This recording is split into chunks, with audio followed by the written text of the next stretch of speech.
Hi, hello. Welcome to quarter 2 reading wrap up. Here's the sitch. The hair's floofy because I just got out of the shower. It's air drying. I don't want to hear anything about it. I'm calling it out so you don't have to. Second, here's the thing. I've got my handy dandy notebook and I can't decide if I'm going to give you synopses with these books or just my feelings. I don't think I'm a good synopses person. So maybe I will, maybe I won't. It's a bit of a vibe. Also, here, I think I really want to insert statistics of all my reading over the last 3 months. If it's here, kudos to me, and kudos to you if you enjoy stats. And if not, we move on to the first book that I read in this quarter, which is, dun-dun-dun, The Hunger Games. Do I have to tell you what The Hunger Games is? I don't think so. But like most people, I was coming off of Sunrise on the Reaping last month. And by last month, I mean March. And so I read this thinking I wanted to reread the whole trilogy to kind of see, to really hurt my own feelings and to see how everything was connected. I made it no further than The Hunger Games. Because when times are tough, I don't really think people want... I personally don't want to read tough books, and I really feel like things started to really ramp up in March, April time, and so this is honestly full of romance. I'm actually quite shocked at the amount of romance I'm about to give to you. So, first read of the quarter was Hunger Games. Part of Your World thing. This was my very first one of hers. I know she's popular and I was having a great time. I really was. Until I realized that she isn't really a smutty romance writer. And if you know me, which you probably don't, I love a smutty romance. Honestly, the smuttier the better. I want an open door. Okay, that I feel like if you know me, which again you don't, as someone who's demi, you would think that would be, I would want people to be all kinds of asexual. No, if I'm reading romance, I want people to get together and I want them to have a smutty good time, okay? They had a smutty good time, it just wasn't really on page, which is a bummer to me. Secondly, the epilogue pissed me off. Had one of the things that I cannot stand in a book, and it had it. This one, what is this about? She's from a big city, a very rich family, judgy family, is a doctor. He's from a small town making ends meet, has a mom that seems like she's kind of is possibly an addict, neglectful, and they crisscross applesauce and of course fall in love. And they didn't, it was a good time. It was a good time. The ending just killed it for me because it doesn't make any sense. I just want to be like, for real? Really? All this ambition out the window? Okay. Sure. The third book I read in the quarter. Wild and Wrinkled. If you watched my mid-year tag, then you know this was my disappointment of the year. What do you mean? I need to stop anticipating books and getting excited about them because I think it really ruins the vibe. Because I was so pumped, so excited because this man, Make Him Brunette, is my type. Crop top, tattoos, piercing, listens to My Chemical Romance. Hello, I too dated said boys in high school. Granted, they didn't really have tattoos. He did have a lip ring. And honestly, I think a tattoo or two by the time. But this was for me. I was pumped. However, the editor ruined it with recommending more flashbacks. Which is a bummer because I didn't want to spend all that time in the past. Give me now. We spent so much time in the past. They couldn't really work on current things. And things in the current should have needed to be worked through based off what happened to them in their past, especially their breakup. Are you kidding me? This is a second chance romance, all right? They dated in high school. They fall apart because they're young and immature. They've always been the one, though. And this is the last book in the quartet for the Blue Rebel Ranch. So that's really all I can say because I guess I would spoil all of Blue Rebel Ranch. This cover is certainly a spoiler, but we move nonetheless. I tried my hand with God of Fury because I'm gonna be honest, TikTok got me on this one. I heard the audio excerpts and thought, that feels like fun. That feels like a smutty good time. And it was. What is the plot of this book? I don't really know, because these books you will see later in this video that I made a dive into several of this like set of books in said universe. And they all take place basically at the same time. It's just a chunk of time. We're just casual. These are two people who fell in love and found some trauma about each other, and they just live their lives. You basically have two dudes. One's a mafia guy. I think Nico's the mafia guy. Bran, I think, is the heir to something. I don't really know. And they fall in love. It's mafia, dark romance, gay. There's no real plot, honestly. This book is so long and there's not really a plot. And all the other ones I read are just as long with the same lack of plot. It's just them interacting. However, I had a grand time. I ate this up. Shocked to me and everybody else that I would enjoy a mafia dark romance. I didn't think I was like a dark romance girly, but I feel as though I could be. But I think I really prefer my dark romance to be gay. I don't think I like when it's hetero. But again, although you will see hetero dark romances, and you know, I'm full of contradictions. So, I read did I read what? You'll see here. Was this my very first arc? I do believe this was the very first arc I was given. Ew, what is it? Oh, and they were roommates. This one was also anticipated, y'all. I was pumped. I was excited. This is essentially a story of someone who meets, like, they meet at a camp, and one of them really likes the other, and the other one, and they don't know if they like them back or whatever. It's like kind of like a camp. It's a boy and girl school, and there's like a little bit of crossover, and there's a bit of a fling, but like not really. And what happens is the person who was at the girly pop camp transitions and ends up at the all boys school, and they end up being roommates with the guy that they kind of had a crush on pre-transition when they were at the girls school. And you spend the whole book with them. It's a romance, so obviously falling back in love, but also the character who has transitioned nervous that maybe that they might find out that they're trans, that they had transitioned the summer before and whatnot, and the other character is just like vibing. And in my opinion, that's all I will say. That's essentially the setup, is one person has transitioned and had a crush on the person pre-transition and post-transition, and they're unsure if they even recognize what's going on.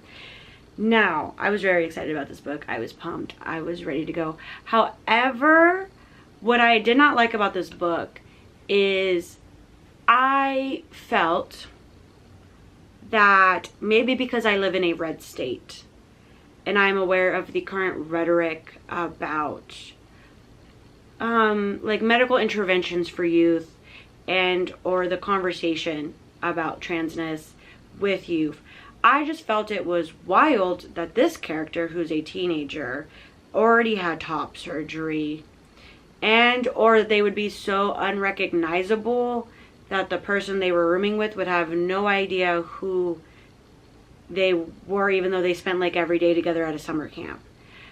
I say that because, one, as a person who's had friends on T, just starting T, years on T, it's not a quick acting hormone. It takes time. Just like it takes time to go through puberty, it takes time to go through second or third puberty when you're injecting yourself with testosterone. And I just find it unrealistic, and is the proper word like hyperbolic, to to assume that after 1 year this person is entirely unrecognizable, especially if we're not talking about them being on blockers, like hormone blockers to stop the like estrogen puberty that they were already being like already in.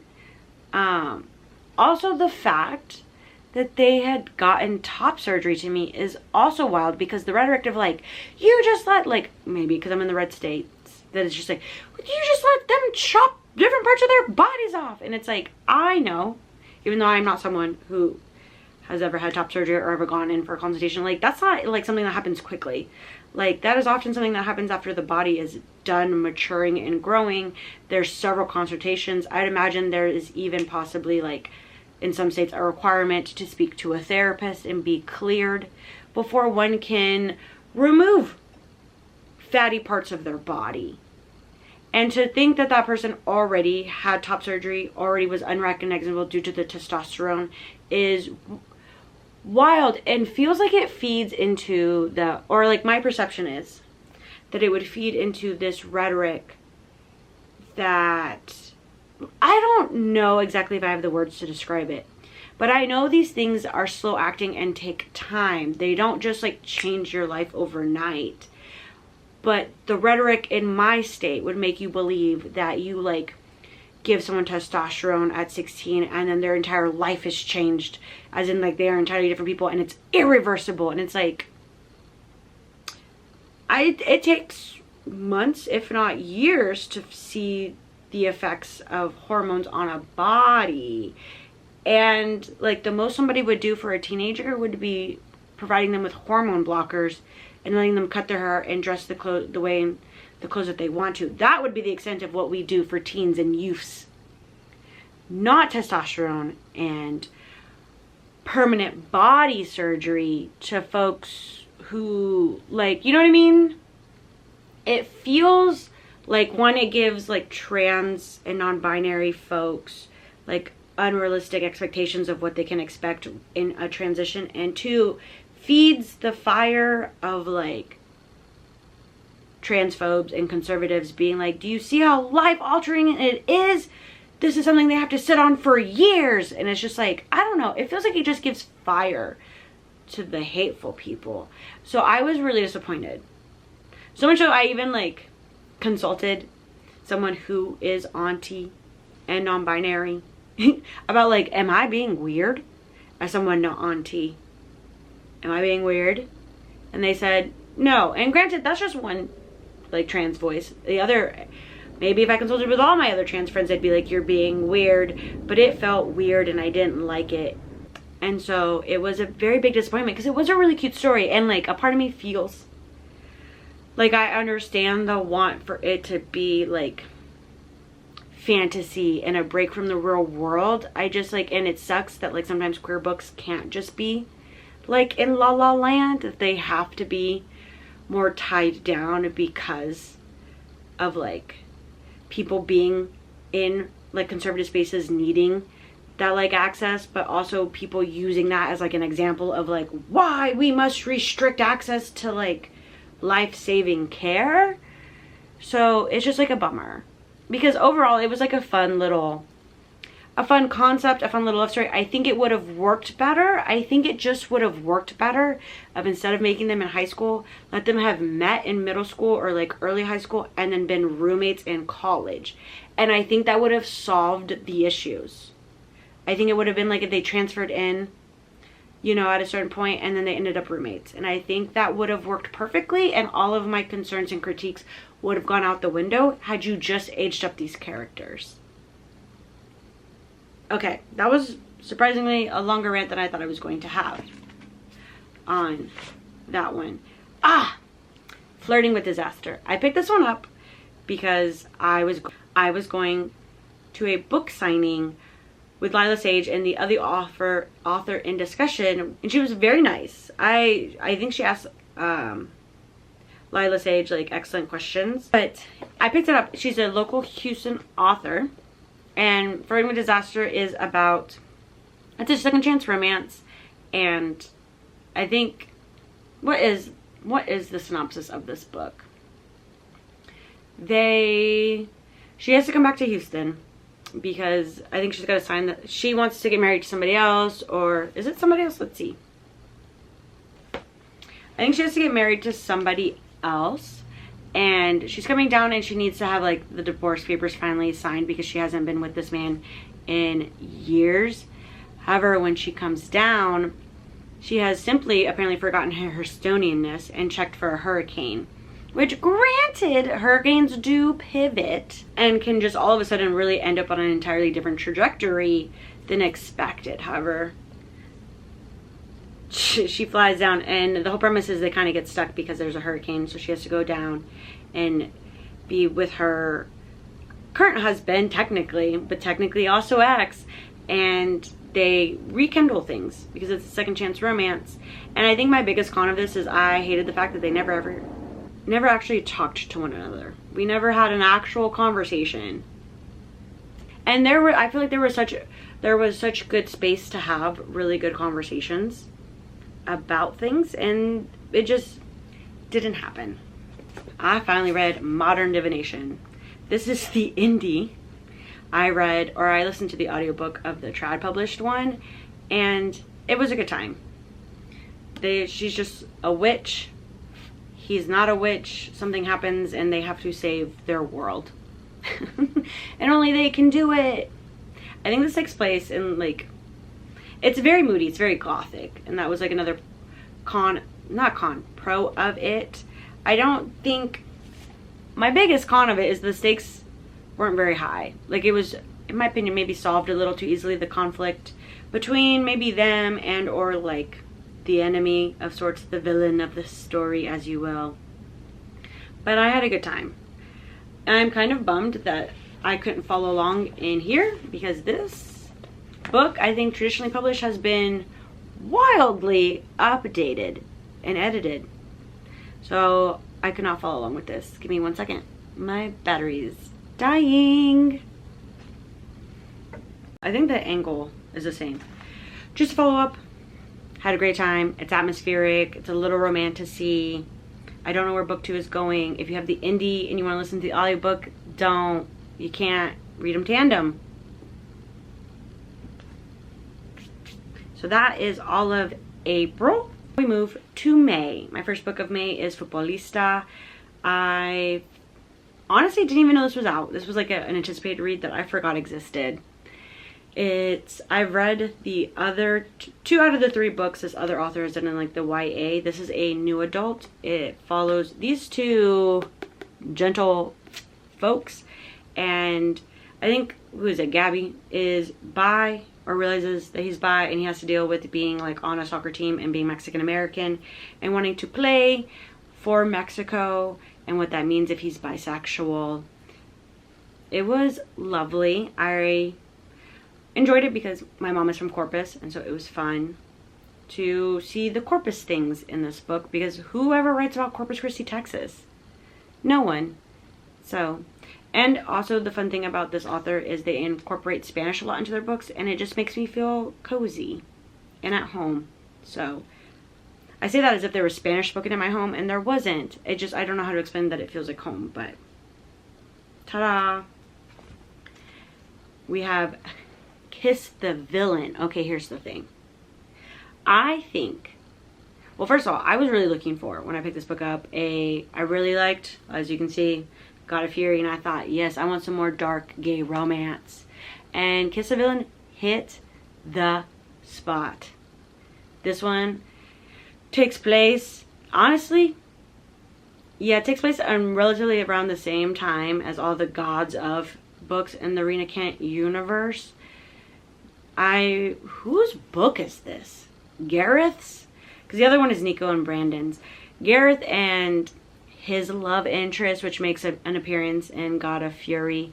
But there is no plot to this one either.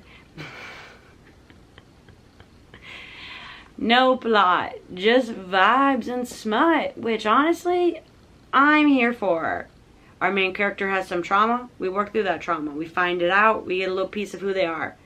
And then this book then connects a book later on that I read in June. So this book connects to like gods of fury and or like the gods of, and it helps connect the gods of to like over here.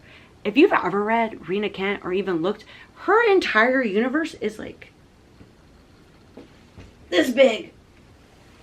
And like, what are we doing, girl? How are they all connected? Who has the time? She does, apparently. So, because the next one I read is God of Wrath. Again, this has no plot. And I was trying to figure out, because the first two ones I read from Rena Kent were both gay.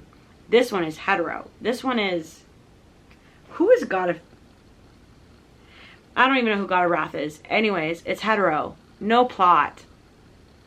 And I didn't mind it. And I thought, do I like Rena Kent or do I just like it when she does gay smut? Gay dark mafia smut. So then I was like, okay, let me read another. So I read God of Ruin. This one, oh, God of Wrath, I think is like Cecily and Jeremy.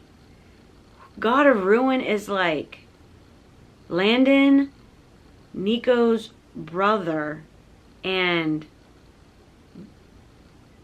Mia, which is Nikolai's sister. One of his sisters. I don't know. Neither of these bad boys have any plot, but they take the exact same timeline as God of Fury. It's like just like a span of like an initiation, a birthday party, and then it kind of like they all do their own individual things after the birthday party, and in between the like initiation, they're living their lives, they're doing things, and it's like those two are the anchoring events, the initiation, and then the birthday are the anchoring events across these like 6 or 7 books. There is no plot to them. And I read 2 hetero ones, I read 2 gay ones, and I thought, ooh, I don't know. I read one more later. We'll get to that one. Next, I read Anywhere You Go. This is about these 2 ladies. These 2 ladies have separate love affairs. Their lovers are right here. And the perk and joy of this book is that I got to follow 2 timelines. That's all. It was cozy. It was fun. I teared up a little bit from the family dynamics. There's a funny line about pickleball and tennis that I really enjoyed. Not much to say because there's really no plot to this one either. 0 plot. Just slice of life for sure. Let's see what's next in this one. I got my long awaited, anticipated poetry book. If you know her on TikTok, I have so many of her poems written in my journals that I was like, oh, I have to. I just have to. And it did not disappoint because she narrates the audiobook. You get the audiobook on Spotify too, if your heart desires. I don't know what to say about a poetry book other than there's a lot. I have a lot dog-eared. Can you see? Probably not. But it's probably one of the only like poetry books I own. I own one by somebody else. And I did not know you could get an audiobook for them. So maybe I should go back. I should find it and see if there is an audiobook narrated by the author, because it's spoken word. What's the difference between spoken word and poetry? I don't know. But this was fun. If you like her on TikTok, you'll definitely like her book. So there's that. According to this, I reread God of Fury next. Oh, then I read Problematic Summer Romance. Read it on release day, ate it up. I'm sure there are solid critiques for this book because I think looking back it is all kind of silly. Did I realize how silly it was while I was in it? No. I ate this up. Looking back, it is silly. It is a little ridiculous. And honestly, makes no sense. However, I enjoyed my time. This book is a companion novel to Not in Love because it's Eli's sister, Maya, and then like his bestie, Connor. It's like age gap, almost kind of like a second chance in a way. She's so young and he's so old. But in reality, like, Maya wanted what she wanted and she got what she wanted. I think it's silly that she pined for so long. But I ate this up and I'm not going to apologize for just enjoying my time. It's a rough time to be alive, and I'm going to read my little romances. So, there's that. Oh, finally, my very last Rena Kent for the quarter. I read Beautiful Venom the day it came out. And I have solidified that I don't like, currently in this time period, her hetero romances. We have put the gavel down. I have declared I am the judge and jury. It's not a good time. There's just something about the way she writes female main characters. To me, they feel like they're continuously over explaining and overly defending their choices in a way that, like, the two gay romances I've read, the men don't do. Or it's my own biases and I'm not noticing them defending, or I'm allowing themselves to, like, defend themselves, but I don't think they do. I truly think that, like, she stays just defending her choices and, like, over explaining in her mind. And maybe, again, that could be a bias of just, like, internalized misogyny of it all. I have thought about rereading it because I do have the ebook for it, and thinking, like, maybe I should try and see. It's a dark hockey mafia romance. What a twist. And I thought, I've read a hockey romance. Why not add some mafia to it? See what happens. And I wasn't mad at it, but I didn't love it. It did not give me what Kiss the Villain and God of Fury gave me. And that makes me sad. So. Oh, and I also reread Kiss the Villain. Yeah. So now we move on to June. Oh, first one in June. Caught Up. This is book 2 in this, like, trilogy of sorts. It's another dark mafia romance. You have this guy, Junia, who has always pined. I guess it's like the one who got away. Pined for this girly pop. And he pays for her cam girl subscription. And she's a cam girl. She loves being a cam girl. She really does. Which, I mean, girl, get it. Live your best life. And what's fun, my favorite part about this is, of course, there's no plot. I mean, this had, to me, the perfect amount of plot. In the sense that there wasn't really a plot. He was just stalking and chasing after her. Which is the point of some of them dark romances. So I'm here for it. What was I going to say? Oh, my favorite thing about this is, first of all, she was a cam girl and she loved every moment of it. Love cam girl rep. Cam girl rep. I loved that they were at a kink club and he was like, hold on, wait a minute. I'm sorry, do I like this? I think I do. Interesting. And just carried on. I loved that because it was like, yes, you know how simple it is? Because I guess comparing this to, like, Deep End, where they were both like, I'm a freak of nature. Oh my God, I like to be pinned down in bed. Whoa. He was like, oh, am I into voyeurism? I think I may be. Oh, could I be an exhibitionist? Maybe. And just carried on. As one should. This is not freak of nature. You know? It's just what you like is what you like. And why do we have to, like, Deep End really, for several reasons. I enjoy Deep End, and there are several reasons that I critique Deep End when it comes to their, like, kink display. Never once do any of these people, especially in the other one, think that they're freaks of nature, obviously, because I'm reading a dark romance for that exact purpose, right? They're not freaks of nature. In these books, they're just humans. Especially this one. I'm just like, yeah, are there some dangerous tendencies? Do I really want to meet someone like this out in the wild who's a part of the mafia? No. But would I like to meet a man who's like, oh, I could possibly be into these kinks, and does not judge me and or himself for any possibility of interest in anything that isn't vanilla? Yeah. So it was fun. It was fun watching a male main character like figure out his sexuality and be so non-judgmental to himself and to his love of his life, girly. Hello. So I had a good time. Apparently people are not having a good time with this. I don't even care. I don't care.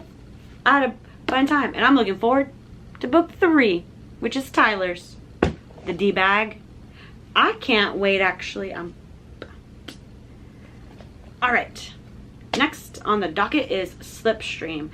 This is a Formula One romance where she starts, well, she's a documentarian. She's the one with the camera, and her boyfriend at the time is like started up the business, I guess, to be like this filming crew. However, he cheats on her and breaks up with her. So, and he really wants to get into F1. And she's like, well, F this, I'm out, because it's just a stupid little sport. Incorrect. She then has to work with like a reserve driver who's just over this shit. He's done with that. And he's been betrayed by his family in F1. And so she gets to know him, Mr. Grumpy Pants. He gets to know her. They fall in love. They make some films. And by that, I mean, she does a whole like F1 film, like following his life. So it was a fun time. Next, I read Open Throat.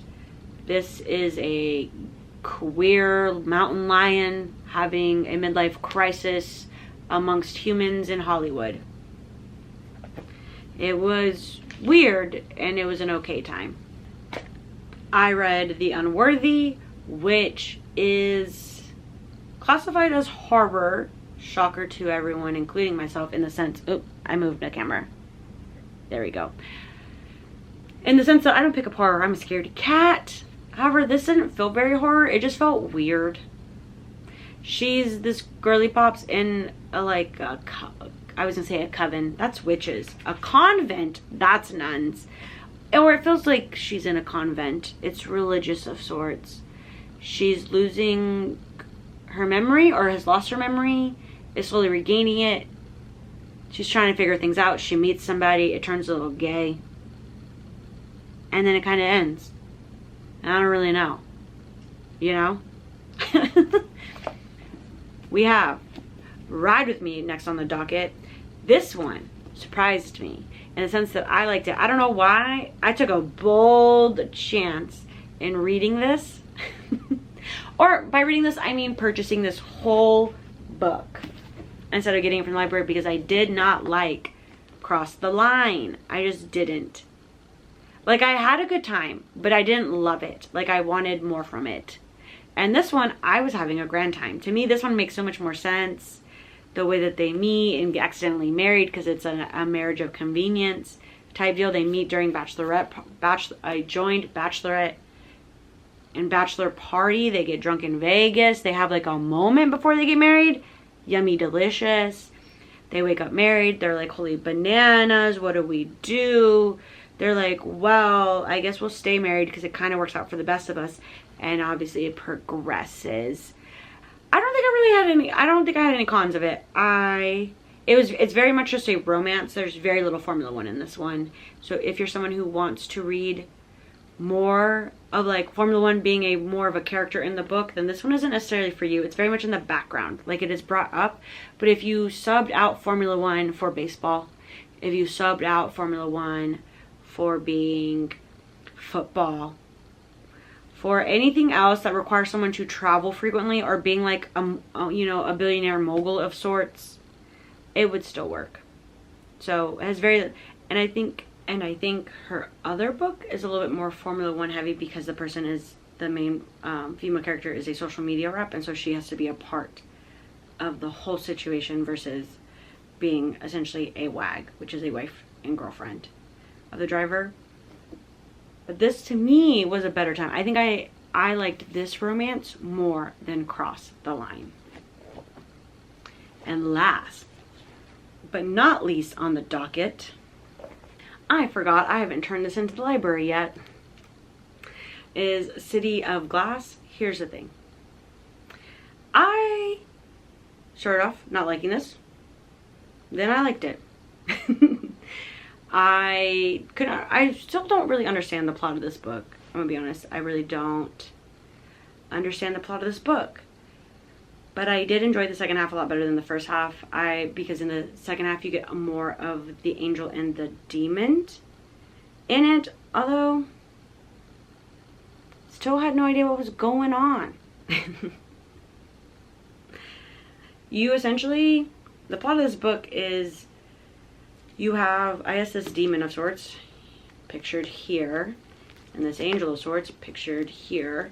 There is a city, and the angels are known for destruction, and they come and destroy this city that the demon is very attached to, and she is devastated and she is heartbroken, and so she decides to rebuild the city and remake it. And she kind of keeps records of the people, and she kind of makes a family of sorts. And the angel, she is very mad at the angel, so much so that like when he like comes down or she sees him again, she does like something to him, and he can never like essentially like escape her in a way. But you come to find that like it might just be that he like loves her, and it could be that like she did that because she secretly loved him. I don't really know, actually. If someone could like give me a literary analysis of this book, because my comprehension is lacking fully. However, the whole thing is that she's just rebuilding the city, and you're just following her rebuild the city, and like they have some interactions. They kind of have a family together of sorts. And yeah, I don't really know. So that's the very last book on my docket, according to my journal, which I think is pretty accurate, because the last book I read was on the 23rd. And shall I check?